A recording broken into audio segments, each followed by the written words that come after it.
I'm going to talk a little bit about human-centered design. And I guess what I'm going to focus on a little bit more is culture and cultural artifacts, and kind of the designed environment and what is unique about microgravity. And I had like 13 like subtitles for this talk at some point, but you know, these are two of them. I think I can pull up my slide notes here. Great. So yeah, these questions about how we design for an environment we can't access in the first place, like, you know, all of our work up until the day of the flight is largely, you know, imagining what this environment is like. And you know, everybody that goes through their first zero gravity flight has the same experience. We didn't have the benefit of this class the first time through, so that was interesting. And I'm really glad that Ariel set this up so that we can really kind of scaffold all of that for you. And just this other question of how we kind of engage deeply in weightlessness, because it really is just a completely different set of environmental constraints or lack thereof. And that has a lot of impacts on the objects that we design. And Sana and I have been learning a ton about this through our astronaut ethnography, which I'll again mention, you know, that's, we're available to you if you want to kind of think through how things work in microgravity and what's come before. So I have links to everything that I'm going to show here, and so I will send that, so don't worry about scrambling to like Google any of these references. I'll send them all along. So I like to start by thinking about how we normally think about space, and I think it's, you know, certainly the 1950s and 60s have this huge impact in our cultural imagination about what space is. And, you know, in addition to that, like the aesthetics that come along with it. And so there's a lot of focus on the materials. There's a lot of focus on, you know, what's come before in terms of design and imagery. A lot of fashion has been influenced by the space age that we still see today. And, you know, it might seem perfectly kind of normal to us now, but that, you know, in the 60s, that was just like a massive cultural influence. Which is not, you know, kind of hard to see in even just some like home decor work. But, you know, we typically think about, you know, the SpaceX landings these days, these kind of double rockets and landing, and all of that stuff is super fascinating. And, you know, I get chills still watching that first time that two rockets landed right next to each other. So I don't discount any of that, but I do think there's like a lot more going on in terms of humans leaving the planet. So I like to think about this frame, which is a, you know, Russian Orthodox priest blessing a Soyuz rocket right before ISS Expedition 31 took off. And there's just, yeah, there's just so much in this image all at once, right? On one hand, you have, you know, thousands of years of kind of like cultural history and objects and clothing and practice, and, you know, immediately juxtaposed to this like incredible machinery, you know, some of the most impressive engineering feats that humans know. And you've got these things existing in the same exact place, right? So I think it's important to remember that, you know, it's easy to think about space as kind of a blank slate or a blank canvas, or just like, you know, just, oh, there's nothing on the ground, there's only a small station, there's only a few people. But really, we're taking so much more up there with us. And I think this has implications for the way that we think about designing for space. And there's a bunch of people thinking about kind of interstitially, like, you know, places between orbit, low Earth orbit, and being on the ground. We can talk about that. Tomas Araceno is another one that maybe she had in her later slides, who really thinks about weightlessness a lot, and has a lot to say about the environmental aspects of rocketry and impact, and thinking about different ways that we can kind of explore in a lower impact way. He has a project that's an incredible one, out in the desert, kind of suspending people to these large black balloons that kind of lift them off and send them into this liminal space. So anyways, I could digress into that, but I won't. So anyways, the point being, like, there's a lot more going on. We're taking a lot more up there with us. And we should be thinking about that kind of complication and history while we design. And once you get up there, you know, you're in what some would call kind of a new culture, right? So we've got this like very small population, very isolated to themselves. And, you know, we might think that they're just, people from Earth kind of doing things somewhere else, but there is like actively a new culture being created up there. It's just like in the microcosmic kind of sense, right? And so I like this reference to this cyclical constitution of cultures themselves, and kind of points to, how environments really kind of impact what we think of as culture and how we perform and the objects that we design. One good thing to remember is that when we think about material culture, when we think about the objects that we live with, when we're looking historically, we call it material culture. When we're looking forward, we call it design, right? So we're like actively designing these cultural objects, and up there it's a mix of both, engineering and mechanics, but there's an aesthetic to the space station that people live with, and there are things that people design to be able to live in microgravity, and all of those things are slowly compounding culture. So I really like to think about, this again, like these psychological processes and how they're kind of reflective on the environment, and how all of those things are just kind of constantly cycling. This is a project from a design studio named Tinka, and I learned about this the first time I went to Dubai. I was really struck with how, of course, Dubai is surrounded by deserts in every direction, and so the company is called Foundry. They have a design studio called Tinka, and what they did was reimagine this traditional Bedouin coffee cup with a new material that they created specifically from the desert sands around Dubai. And point being that we kind of harvest from our environments in order to make these types of things, whether it's the materials that we choose. And I would argue that the lack of gravity or microgravity can be a material that we think about using when we design things. So not so different to this. Of course, this is what a cup looks like in zero gravity, at least so far. So this was designed by Mark Weislogel. So he was the kind of the back end, I think, to this research, doing all of the calculations for geometry to be able to use capillary action so that water would pool along these edges and corners. But not specifically for water. He was actually interested in the cultural ritual around coffee.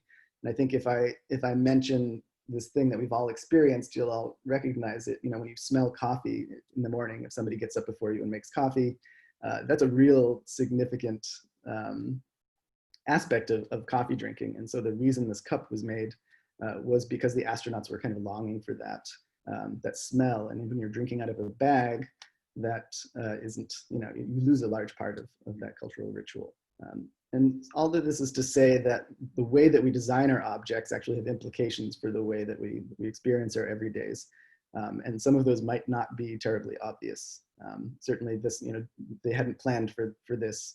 And of course, we're in this transition from very kind of operational and minimal design for space, given how difficult it's historically been. But as we kind of transition into this age where it's a little bit easier, it's a little bit cheaper, some of these things start to appear. And so, yeah, I would love for you to all kind of be thinking about those aspects when you're thinking about your projects. I know some of them are specifically science, and this doesn't quite apply to you so much. But again, like, think about the cultural context of what you're creating for microgravity. This was one of the readings for today. And really, this is a great paper to kind of crack your head open about how things might be different for the human in microgravity. The main takeaway being that there's at least some uncertainty, we can say, about, about our aesthetic preferences when it comes to microgravity. So this paper essentially saying that we really rely on verticality to judge things. We like things that tend to have verticals and horizontals, but that when you remove the kind of proprioceptive sense of verticality, you actually have different aesthetic choices that you make. And that has implications, and this is not very well understood. So the only reason that I put this out here is to kind of seed some doubt in your mind that everything is just kind of as is when you get up there. This, in addition to the shape of your eyeballs changing, literally you're seeing differently when you get up there. And all of this leads to this paper that Geffman wrote, already a little bit dated, but I've fixed that for him. And I've underlined this one spot where he talks about trans-utilitarian ends to space travel and human spaceflight as a cultural mission or a cultural option. I love the fact that he's kind of called out that historically these missions are very rooted in, or at least designed for, efficiency and what is kind of deemed worth bringing up there. But therein, obviously, we have an entirely different set of reasons why we do things on Earth. And there's no reason that those things get excluded as we can transfer into a spacefaring society. I won't say too much about this paper. This is some good reading from Joseph Popper, who is a friend of SEI. He just released a podcast that a couple of people from the Media Lab, including myself, are included in, interviewing people at the International Aeronautical Congress, I believe, and just kind of thinking through what role the imagination plays. Like I said, so much of what we do is based on our imagination before we actually have the experience of microgravity. I think things change once you do have that experience. And I'm sure, like I've said before, that the day or even like in the hour after the flight, you'll wish you could go back up there immediately because you're kind of awoken to a lot of the decisions that you would make given the subjective experience of microgravity. But anyways, I recommend this. It's a beautiful writing. So I'll talk a little bit about the Telemetron here, but I'm going to talk about a lot of what we thought about around the Telemetron during the recitation, so I won't get too far into it. But suffice to say, for the moment, the Telemetron was a musical instrument, and we wanted to imagine, or rather reimagine, what a musical instrument could be, and kind of threw out a lot of the conventions of musical instruments so that we could think just from the microgravity environment. Think about what makes sense in the microgravity environment and not translating something from Earth into space. But not only was it a musical instrument or a music experiment, it was our way of cracking open a lot of larger cultural questions about how our human culture is going to evolve once you are living in an entirely different environment of microgravity. The implications of that, not just on how we live or how we survive up there, but how human culture is going to evolve in general. And so this was kind of our starting point or access point to those questions, asking, using a specific object, to ask these questions. How do things get translated? What was unexpected about trying to perform music in space once we built this and experimented with it? This, just to give a little bit of history, is Ronald McNair. Ronald McNair was actually there's a McNair building at MIT. So here it is. This is the list arts page for it.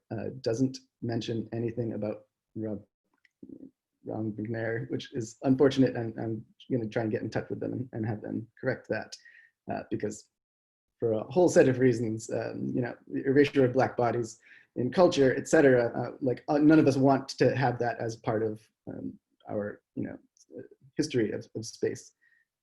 And so, I want everybody to be thinking of those types of things too, because, right now is the time that we change those things.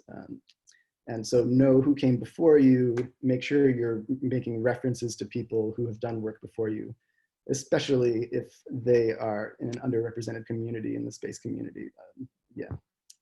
I will continue to hit this over the head. Okay, so we were talking about Ronald McNair, who was a PhD at MIT. He has a building named after him. He was a professional saxophone player. And he obviously experimented with that in microgravity. I'm sure that was fascinating. Sadly, he was part of the Challenger disaster, and he had the intention of performing the first solo performance in space with the saxophone before the Challenger disaster. So unfortunately, we didn't get to see that realized. But he was the second African-American to fly in space in 1984. And I encourage you to go and read more about him. He was just a fantastic individual, a real inspiration. So a little bit about, and again, maybe I'll kind of blend this into the recitation now.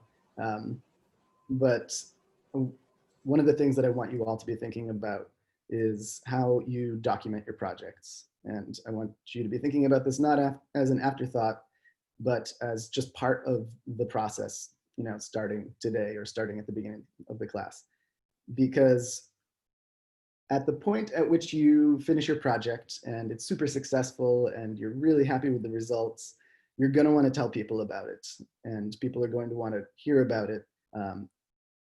And you will have wished that you had been collecting photos and video of your process and sketches and screenshots and all of these things all along the way. And that stuff gets kind of created as almost like exhaust from a project, right? But those things actually come in really handy when you're trying to convey the story about your project. And if you rely only on what happens during zero gravity class, the actual flight, then you're going to have a really constrained set of ways to convey your project and convey your narrative. And so I want you all to be thinking about that. This is an example of one of the projects that we did on the last zero gravity flight. We flew 3 more musical instruments of various shapes and forms and function.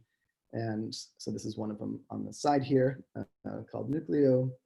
These sketches on the right-hand side are just our really early sketches when we had first kind of started to settle on some objects and how we would convey them, how they would be like uniquely different from each other, and how we would kind of get them across.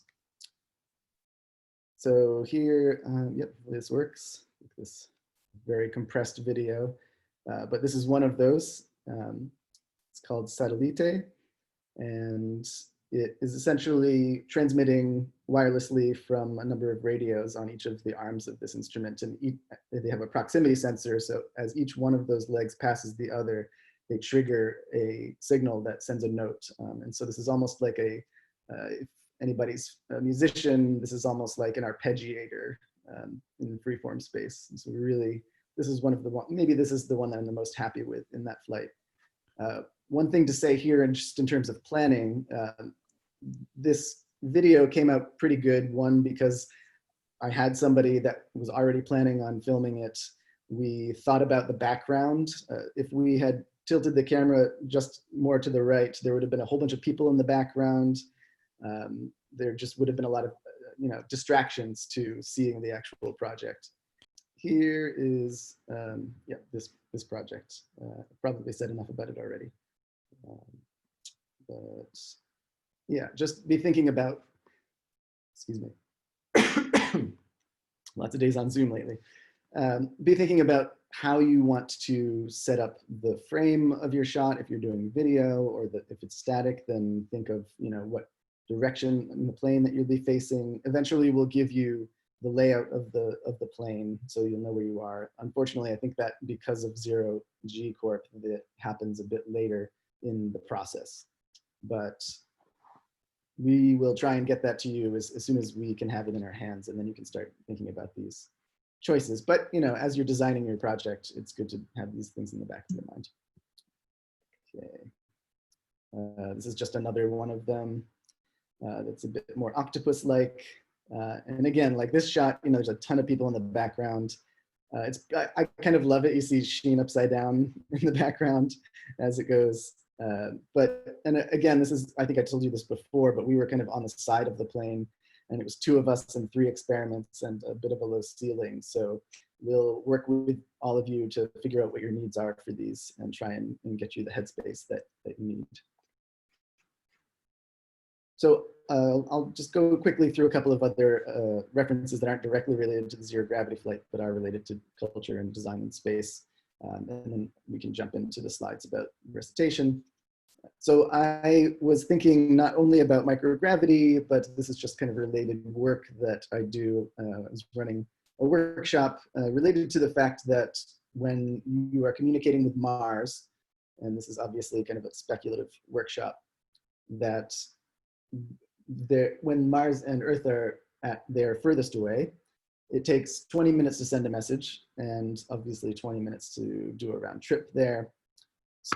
This work was trying to imagine how conversations might change over that large distance. So a round trip that you ask a question and then you get an answer immediately back. The person's waiting there and responds to it.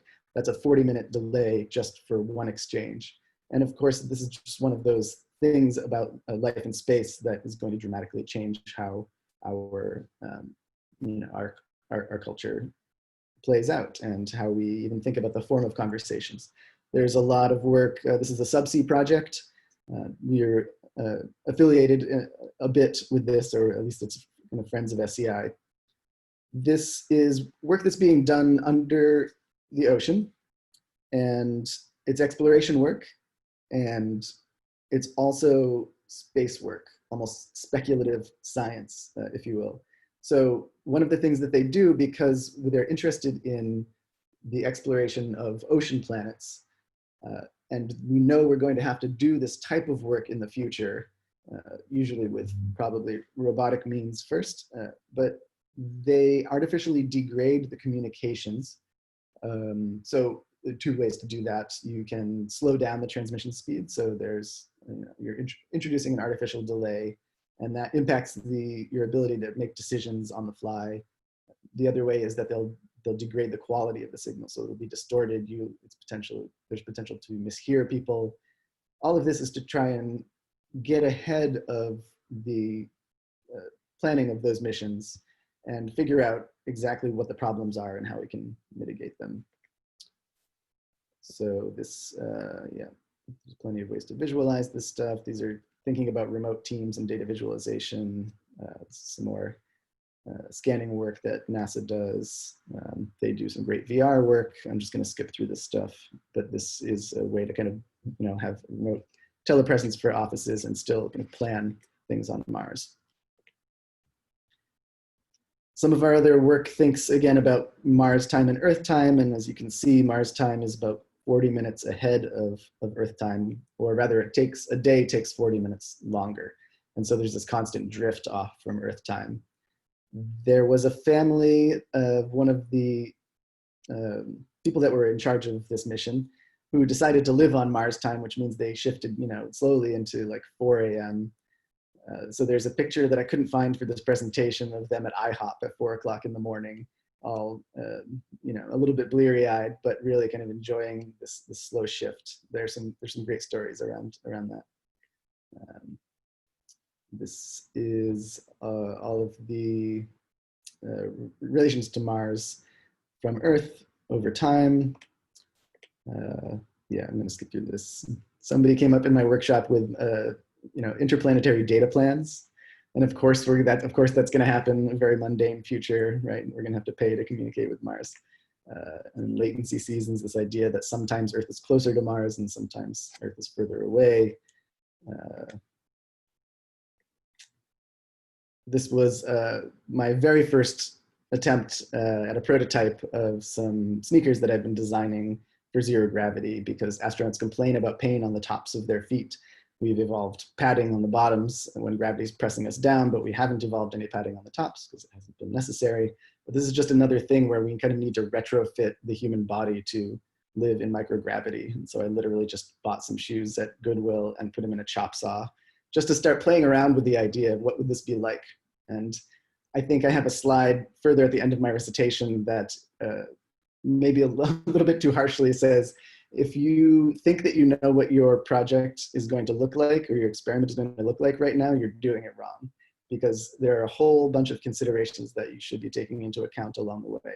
I realize that some of them, the science is clear, maybe the engineering is clear, but the way that this is going to be perceived by 99.9% of the people that encounter your project is not going to be on that zero gravity flight, but afterwards, and how you present that is important. So I'll talk a little bit more about how to think through those things. Here's the test of the zero gravity prototype. Pretty butchered version of a prototype, some 3D prints and some sewing that I did the night before. But these are things that I enjoy kind of playing around with, because we just have such an opportunity to really check our assumptions about microgravity in this short flight. This is just another prototype for a couch for zero gravity that I've been working on, but we don't need to talk about that at the moment.